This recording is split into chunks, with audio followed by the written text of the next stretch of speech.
তোমার ঠিকানা? 33 নম্বর আজমপুর।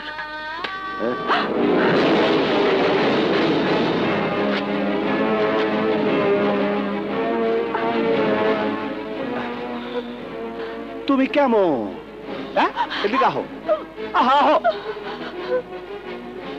কাজী সাহেব হয়তো তোমার আমার সম্পর্ক জানে না, বিয়ে করাতে পারে।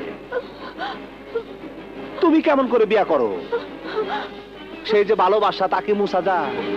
আমি কইছিলাম না, প্রেম কিন্তু খুব সাধারণ ব্যাপার না। প্রেম মানে মন দেওয়া নেওয়া দেওয়া নেওয়া। প্রেম মানে একেবারে একাত্ম হয়ে যাওয়া, মানে দুইটা আত্মা মিলে একাত্ম হয়ে যাওয়া। তুই বুঝোস না? তোর জন্য আজকে আমার এই অবস্থা। তোর জন্য আজকে আমি মাস্তাল। তোর প্রেমের কারণে আজ আমি মানুষ পারতে দিতে